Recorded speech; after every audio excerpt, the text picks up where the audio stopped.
기업 임원이 거액의 횡령이나 배임 등 경제 범죄를 저질러 형이 확정되면 법적 처벌은 물론 해당 회사에 다시 돌아갈 수 없도록 하는 법령 개정이 논란입니다. 이러한 내용을 담은 특정 경제범죄 가중처벌 등에 관한 법률 시행령 일부 개정안이 지난 30일 국무회의를 통과했기 때문인데요. 횡령이나 배임을 저지른 총수들이 일정 기간이 지나면 회사로 은근슬쩍 경영 일선으로 복귀했던 것을 원천적으로 막아야 한다며 찬성하는 목소리도 있지만 기업의 경영권에 지나친 제한을 해서는 안 된다며 반대하는 목소리도 있습니다. 네, 오늘 아침 토론에서 양측의 입장을 자세히 들어보겠습니다. 명지대 경제학과 조동근 명예교수, 민생경제연구소 안진걸 소장입니다. 두 분 어서 오세요. 어서 오십시오. 예.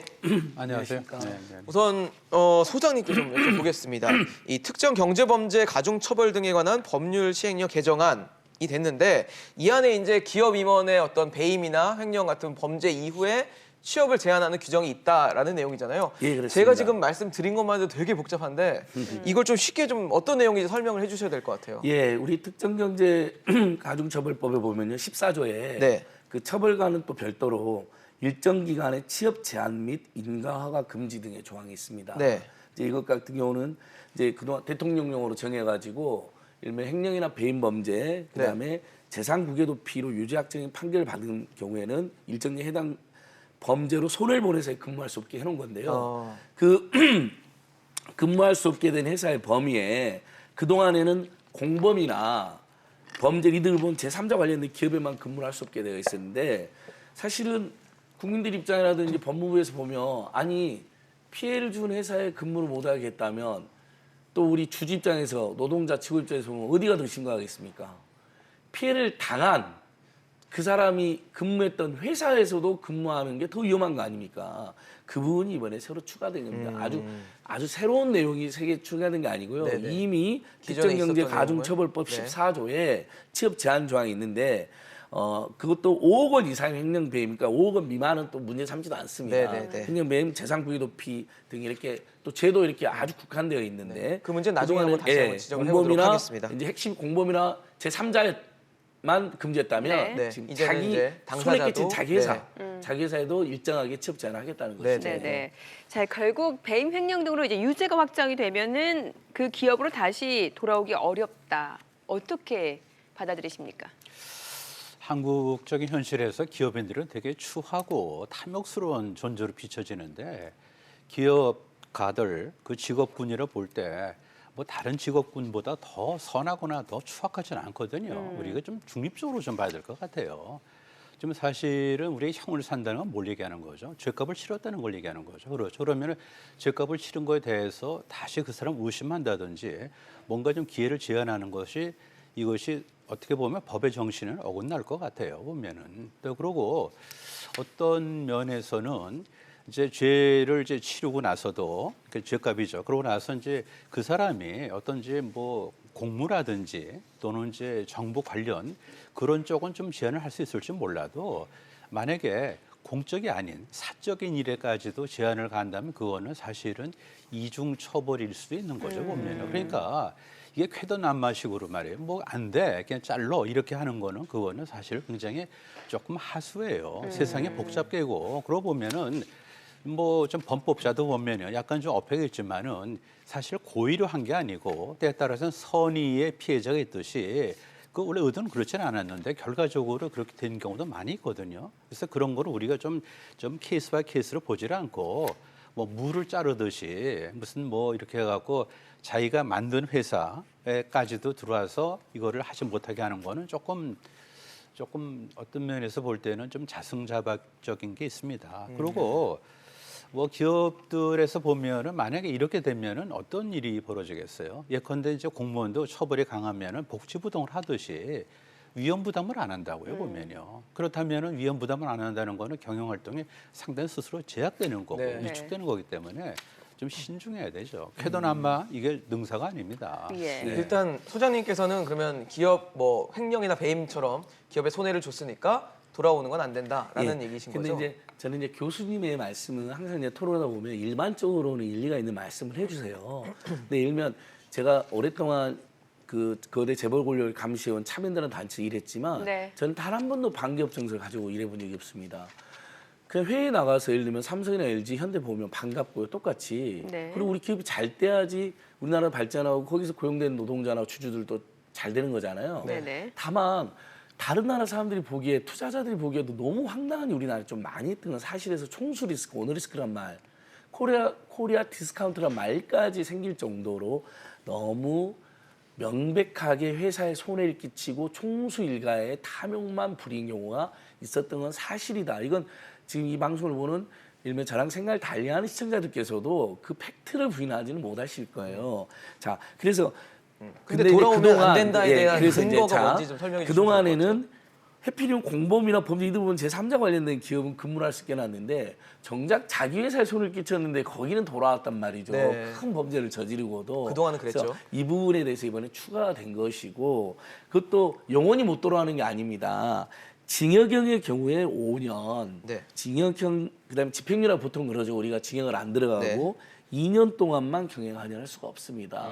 일종의 반성과 성찰의 기간을 가져라는 거잖아요. 네. 근데 이것은 대부분 주주들이 요구하기도 합니다. 아니 회사에 엄청난 손해를 끼치고 주주들의 배당에도 악영향을 끼치고 주식 가치도 떨어뜨렸으면 예를 들면 이사직을 쉬어라고 한다거나 네. 경영에서 좀 물러나라는 요구는 표결에서 진다 하더라도 네. 많이 요구하잖아요. 물론 이번에 이례적으로 대한항공에서는 외국 투자자, 소액주주들, 시민단체, 국민연금 등이 연합해서 그 가결된 아주 이례적인 사례이긴 하지만요. 네. 그래서 영원히 배제하는 것도 아니다. 네.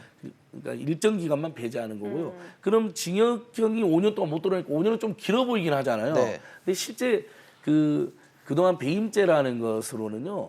최고 고위직들 대부분 73%가 집행유예 판결을 받았습니다. 네네. 그러니까 그렇다면 만약에 이분들이 배임죄로 유죄가 선고돼도 2년 지나면 또 복귀하는 거거든요. 네. 어떤 면에서는 시민단체들은 오히려 이거보다 더 세게 아예 영구적으로 아니 자기 회사에 고의적으로 회사를 끼친 사람을 어떻게 믿고 다시 임원을 맡기냐 영구적으로 돌아오지 말라는 주장을 해놨는데 네. 이번 법무부 시행령 어떻게 보면 약한 것이죠. 오히려 물론 그 약하다. 판단은 시청자들 우리 국민들이 하시겠지만 네, 네, 약한 면도 있다 저는 보여집니다. 네. 예, 여기에 대해서 어떻게 보십니까? 네, 뭐 쾌도난마가 사실 능사가 아니라고 생각을 하는 게 똑같은 얘기인데 어떤 면에서 보면은 주주들의 판단하는 몫이죠. 네네. 보면요. 만약에 정치인들 같은 경우 보면은 이제 영구 퇴출이 제일 좋을 수가 있죠. 그렇지만 이제 유권자들이 판단하는 것이 더 앞서는 거죠. 보면은 그렇다면은 들어오고 안 들어오고는 보면은 법에 의해서 이걸 갖다 규제하는 것보다도 주총이라든지 또는 정관에 맡기는 것이 사실 더 맞을 수도 있어요.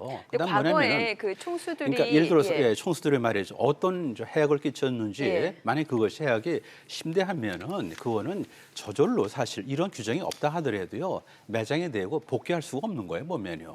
우리가 의견이 충돌되거나 또는 보는 견해가 다르기 때문에 다양한 해석이 가능할 때를 우리가 얘기하는 겁니다. 그렇지 않고 명백한 거에 도대체 얘기할 이유가 없는 거죠. 그렇지만은 누가 지금 뭐 죄를 짓고 들어와서 뭐 거듭 들어와서 해를 끼치고 주주한테 피해를 줬어요? 그러면 그 사람은 이미 법 이전에 이 그 상업 세계에서 설 수가 없는 겁니다. 네. 그러니까 우리는 뭐냐면은 어떻게 보면은 한 명이 사실은 굉장히 소중한 한 명이 될 수 있는 거예요. 그래서 그 한 명에 우리가 99명을 우리가 놓치는 한이 들어서 한 명에 대해서 우리가 좀 더 신경을 쓰는 것이 바로 법의 정신입니다, 지금. 그렇기 때문에 분명히 형법에 따라서 뭐 형을 살았는데 그렇지 않습니까? 그러고 거듭해서 지금 뭐 죄를 갖다 짓고 또 거듭해서 뭐 손을 끼치고 그런 것이 현실적으로 가능하지 않습니다, 사실요. 예? 그리고 그 사람들 뭐 사악한 존재로서의 기업가입니까?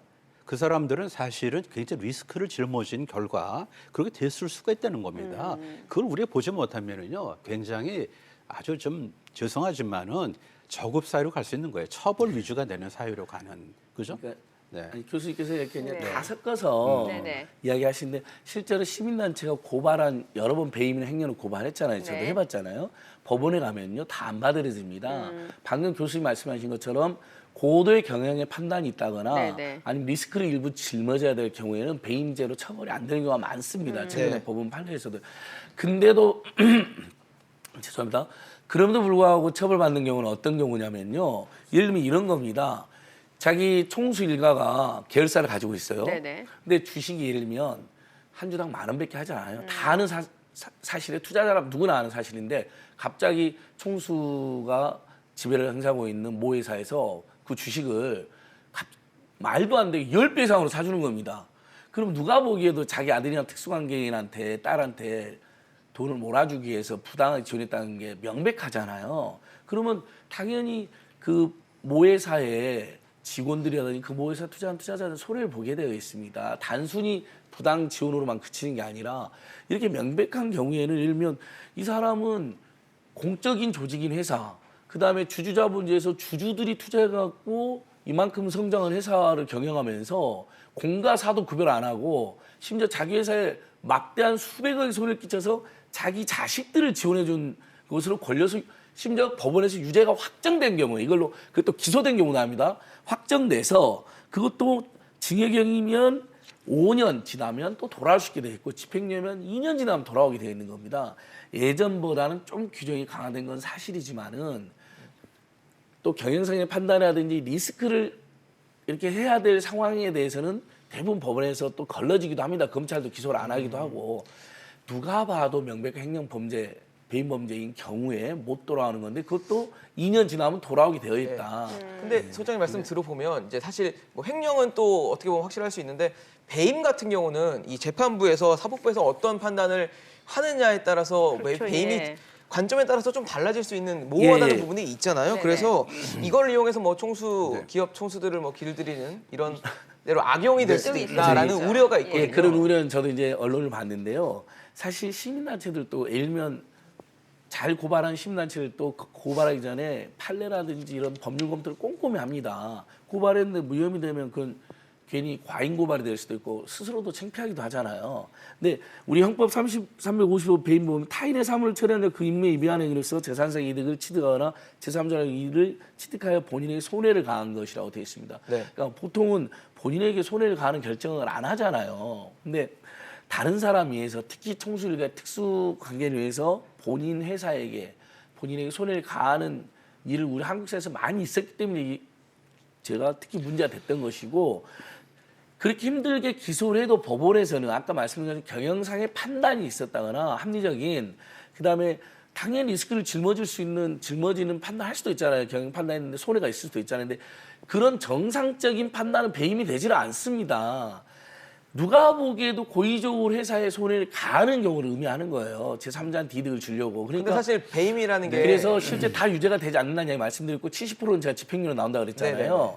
그러니까 법원이 지금 판단 기준이 일부 달라가지고 혼선이 예. 있는 건 사실인데 그게 예를 들면 그 기업이 미워가지고 배임을 해주고 그 아니, 기업은 뭐 그런 건 예쁘니까 아니죠. 그런 건 배임이 아니지만- 아닌 걸 할 리는 거의 없다. 네. 왜냐면 이거를 예, 고발은 네. 그러니까 예, 알겠습니다. 이거 예. 고발은 저희가 했다 하더라도요. 좀 만약 말이- 미워서 제가 했다 쳐요. 예. 그래도 법원은 이해관계가 없고 미움관계, 사랑관계가 없으니까 예, 알겠습니다. 있는 그대로 처벌 예. 저기 판단하는 것이죠. 네. 예. 악용될 일이 네, 없다는 거죠. 이거 보자고요. 사실 총수가 죄를 졌어요. 즉각을 받고요. 그다음에 이제 재판할 때 보면은 재판 그 내용에 이 사람은 이런 죄질로 인해서 적합하지 않다까지 포함될 수 있어서 판결되면 몰라도 이걸 갖다 시행령으로 해서 일괄적으로 제재하는 건 그거는 굉장히 좀 지나친 겁니다. 아니 예를 들어서 보면 판단이 뭡니까? 재판할 때 보면 그게 케이스 바이 케이스를 하는 것이 맞다는 거죠. 그게 아니고 일괄적 이런 경우는 5년이 안 되고 2년이 안 되고 만약에 그러면은 그야말로 재판이 잘못된 경우 어떡할 거예요? 따라서 뭐냐면 일률적으로 일괄적으로 하는 건 안 됩니다. 그리고 외국 사례에서도요 이런 건 없어요. 미국 같은 경우는 배임 자체가 네네. 그 데피니션이 없는 거고 예. 그다음에 다른 나라는 경영 판단을 먼저 존중해줘요. 아. 따라서 보면 우리같이 뭐 선의의 어떤 그 노력을 했음에 불구하고 네네. 결과적으로 실패하면 배임죄가 되는 그거는 어떻게 보면은 우리 스스로 어떤 여러 가지 어떤 그 잠재력을 옥죄이는 겁니다. 미안하지만 이번에 마이너스 0.3% 역성장해서 네. 약간 비약 같지만은 그것이 왜 그렇게 됩니까? 만약에 말이죠. 기업인에 대해서 옥죄이기 이렇게 하면 누가 뭘 하겠어요? 이번에 뭐냐면은 투자가 굉장히 줄었어요. 누가 투자를 하겠어요? 보면요. 이거 그다음 시민단체 보면요. 굉장히 도덕적으로 때에 따라서는 너무 무오류 네. 때에 따라서는 뭐 절대 선으로서 자기 스스로를 조금 추하게 만드는 경우도 있어요. 따라서 누가 누구를 갖다가 무슨 고발합니까? 그건 뭐다도 법의 정신에 따라서 법에서 판단하는 거고 법은 법관이 판단하는 것이 맞는 거고 그렇지 않으면은 너무 자격을 제한하는 거죠. 네. 네. 뭐 지금 말씀해 주신 내용을 들어보니까 유독 우리 법 자체가 기업에 대해서 좀 징벌적이다라는 느낌을 지울 수가 없는 게 앞서서 말씀 주셨던 예. 미국의 업무상 배임죄가 없고 그리고 독일, 호주는 경영 판단에 대해서는 면책하도록 예. 규정을 하고 있다라는 건데 왜 우리나라만 이럴까요? 우리나라에서도 이미 법원에서 예. 경영 판단과 관련된 내용은 배임죄를 인정하지 않는 사례가 계속 나오고 있습니다. 그다음에 검찰도 알아서 기소하는 경우도 나오고요. 다만 좋습니다. 저도 조동 교수 말씀처럼 사실 누군가를 처벌하고 어떤 의무를 가하는 행위는 또 신중해야 된다고 생각을 해요. 그래서 아까 제가 시민단체를 또 함부로 고발하는 게 아니라 정말 엄격한 법리 검토를 해서 정말 누가 보기에도 이건 황당하다 할 때 주로 고발한다는 말씀도 드렸던 것인데요. 네. 자, 그럼에도 불구하고 일부 법원에서 어떤 건 배임죄가 인정되고 어떤 건 배임죄가 인정 안 되지 않은 사례도 있어서 혼선이 있었던 건 사실입니다. 그렇다면 일면 배임죄 요건을 형법에 조금 더 저는 구체적이고 까다롭게 규정하는 것도 검토할 수 있다고 봐요. 그러니까 그런 걸 제가 무조건 부인하는 게 아니라 다만 최근에 문제가 됐던 재벌 대기업이라든지 큰 기업에서의 배임죄, 횡령죄를 분석해 보면 이런 겁니다. 또 횡령죄 같은 경우도 우리가 보통 집에 고장 나면 우리 근로자나 노동자들도 없는 돈에 뭐 저금해가지고 또는 아껴서 한 100만, 200만 갖고 뭐 겨우 고치잖아요. 근데 최근에 문제가 됐던 S그룹이라든지 대한항공그룹 이런 데는 네네. 자기 집을 고치면서 회사 돈을 몇십억, 몇백억을 썼어요. 그러니까 다른 일반 노동자나 가난한 사람도 안 하는 짓을 한단 말이죠. 그러니까 약간 좀 죄송하지만은 예. 막 케이스는 뭐냐면 그거는 법에서 판단을 합니다. 판사들이 그러니까 법의 어떤 그 판단에 맡기는 것이 그것이 정도일 수가 있다는 거죠. 그거를 사전적으로 이거를 갖다가 뭐 배임죄에서 우리가 이걸 글쎄요.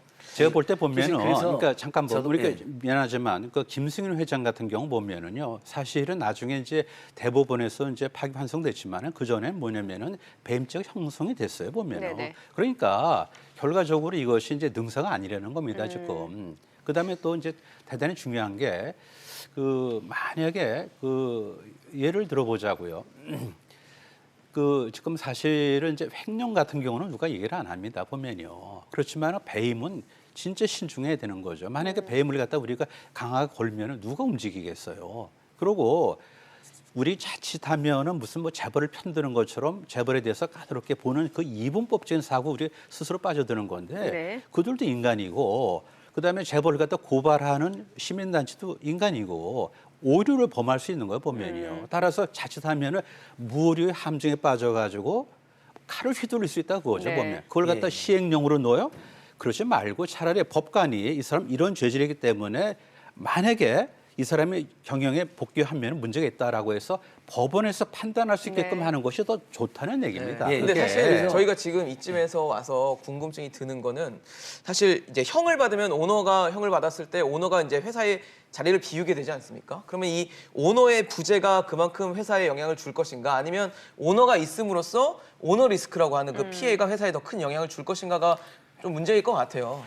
그러니까 그동안 예를 들면 우리가 이제 오너를 처벌하게 되면 마치 그 기업이 망할 것처럼 이야기하고 한국에 큰 리스크가 생길 것처럼 이야기해서 솜방망이 처벌해줘갖고 다른 나라에서도 비웃음이 된 겁니다. 법이 만인에게 평등하지 못하고. 근데 자 최근에 SK그룹, 삼성그룹, 대한항공그룹에서 오너들이 처벌받으니까 오히려 주가가 올라간 사례가 여러 번 확인이 되었습니다. 그러니까 우리나라에서는 오너가 처벌받아갖고 리스크가 생기는 게 아니라 오너의 전행이 또는 몰상식한 경영 판단이 너무 남발되는 게 오히려 리스크라는 것은 여러 번 확인됐고 그건 우리 CNBC 경제 프로에서도 여러 번 다뤘지만 주가가 올라가는 이례적인 현상을 여러 번 제가 뉴스 최근에 리포트하고 있었죠. 봤거든요. 그러니까 대한항공이나 아시아나항공이나. 오히려 투자자들이나 외국 네. 주주들은 아주 정확한 겁니다. 한국에서 정말 한국 경제가 더 잘 되려면 누가 보기에도 이제 저도 조동 교수 말씀한 것처럼 배임이 애매한 게 있어요. 그래서 그 기준이나 조건을 엄격하게 해야 되고 신중히 판단하는 것도 저도 다 동의한다니까요. 근데 그냥 삼척 동자가 보기에도 요건 자기 회사 손에 끼치면서 총수가 도와줬네. 네네. 또는 권력자 누구 예를 들면 권력자의 누구 비리를 통해서 뭐 특수관계를 도와줬네 이게 네. 딱 보이는 게 있습니다. 이 경우에는 예를 들면 아니 회사의 손해를 명백히 끼치는 사람이 복귀한다는 건 그 직원들이나 임원이나 투자자들이나 외국 기관 투자들 볼 때 얼마나 엉망이겠어요 그 회사가. 예, 알겠습니다. 그런 교수님 얘기 경우에 한번 들어보겠습니다. 그것도 역시 네, 그 저기- 2년이 지나면 복귀하게 되어 있다. 네, 그러니까요. 예. 제도상 그렇게 뭐- 완충 자격을 줬다는 건데 잠깐만 교수님 어떻게 뭐 보십니까? 같은 얘기를 좀 반복을 하셔서 그런데 이게 보자고요. 사실 지금 이게 어떤 개인의 범법이나 어떤 기업의 범법 얘기하지 그게 무슨 오너입니까? 일반적으로 얘기할 수는 있는 건 아니죠. 그러면 오너 없는 데가 다 잘 됩니까? 아주 극적인 예를 든다면은요, 지위가 뭡니까? 전문 경영인 하는데 오너 없는 데죠. 거기 잘 나가야 되죠. 뭐 거꾸로 얘기를 들어서 좀 미안하지만은 지위가 111년 만에 다우존스에서 퇴출됐어요. 네네. 왜? 오너가 없어서 그렇다고 보면요. 그럼 오너 있으면 다 망해야 되겠네요. 없으면 다 올라가야 되겠는데 그런 식으로 그렇게 좀 단도직입적으로 이렇게 양분하지 마시고 예. 오너가 왜 리스크입니까? 오너만큼 자기 회사를 사랑하는 사람 없어요. 누구든지 자기 걸 지키려고 노력을 한다고. 능력이 안 되면 몰라도 예. 능력 범위 바깥에서 못 지켜서 그런 것이 오너가 탐욕스러워서 그 결과가 그렇게 됐습니까? 미안하지만 미국의 좀 5개 G5를 보세요. 뭐 예. 페이스북 같이 막내 전부 다 오너가 만든 회사입니다 지금. 그리고 종업원 지주회사에 유나이티드 에어라인스 보세요. 그런 거 보면 우리가 단도직입적으로 이건 되고 안 된다 이렇게 양분하는 것만큼 네. 우리가 진짜 피해야 될 거 없습니다. 알겠습니다. 오너가 다 저희- 나쁘다는 게 아니라 예, 저희 알겠습니다. 시간이 다 저희가 진행돼서 생방송이다 여기까지만 보니까 얘기를 오너는 듣도록 문제가 하겠습니다. 있다. 예, 이런 알겠습니다. 거죠. 오늘 예. 안진걸 소장, 조동근 명예교수였습니다. 두 분 말씀 잘 들었습니다. 고맙습니다.